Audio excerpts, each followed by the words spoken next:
Bagaimana kalau kita menyikapi itu sebagai muslim?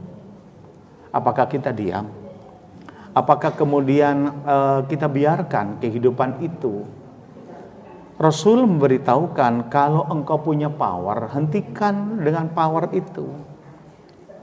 Lah, kalau ada jemaah yang punya power, ya hentikan dengan power itu. Kalau tidak punya power, hentikan dengan lisan.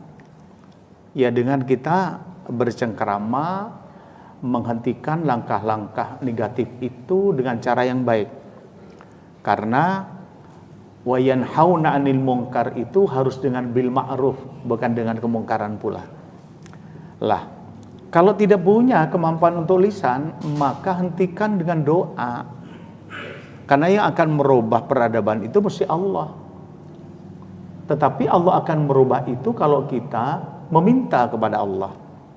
Maka hendaknya kita sebagai muslim harus menjadi orang yang betul-betul mencari ridha Allah, kemudian mengoreksi total apa yang diberikan oleh Allah kepada kita untuk mengangkat derajat kita. Kalau tadi informasi dan warning, tetapi dalam asyam itu potensi fujur, takwa, potensi diberikan oleh Allah.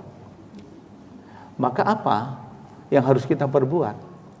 Gali yang sedalam-dalamnya untuk kemudian untuk membangkitkan kebajikan yang kita kenal dengan revitalisasi.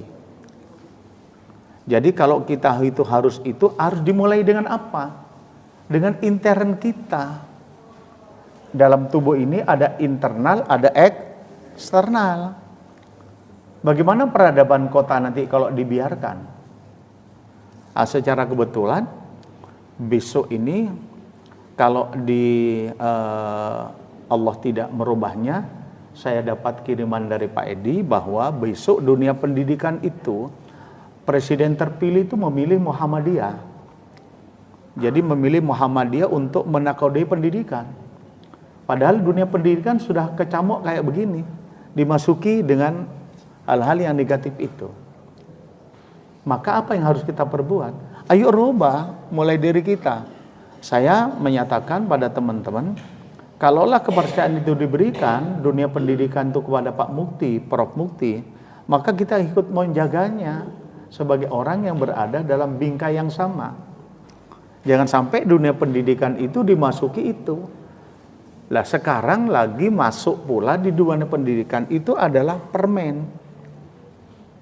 Sampai ada yang anak berapa kelas itu kecanduan dan sampai jantungnya nggak bisa berhenti berdetak. Maksudnya bukan berhenti mati ya, intinya keras sekali.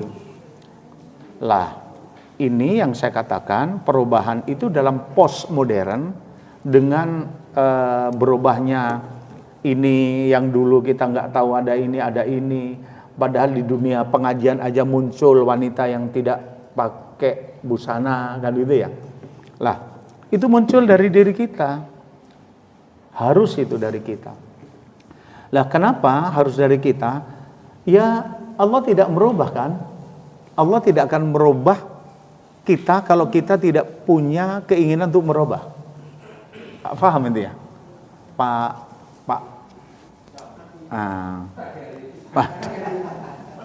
Saya kalau ngisi pengajian ini mesti di mata saya Pak Adi Arifin tuh. Enggak apa-apa Pak Adi, karena kita untuk belajar bersama enggak jadi masalah untuk itu. Saya kalau sudah mau sini, saya mesti nulis, takut ditanya Pak Adi Arifin. Nah, terus Allah itu tidak akan merubah peradaban kita kalau kita tidak ingin merubah diri kita. Intinya kalau kita persempit, Allah tidak akan merubah keluarga kita untuk menjadi sakinah yang dilandasi oleh mawaddah warahmah tanpa kita untuk merubahnya. Nyangkut keluar dari keluarga menjadi RT, menjadi RW, menjadi kelurahan, menjadi kota, menjadi kabupaten dan lain sebagainya. Tidak akan berubah kalau kita tidak ingin merubahnya. Kan begitu. Coba, rahmat diberikan oleh Allah untuk panjang usia di lembaga kita atau di komunitas kita. Jumlahnya ratusan.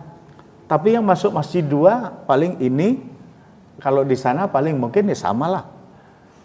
Berapa?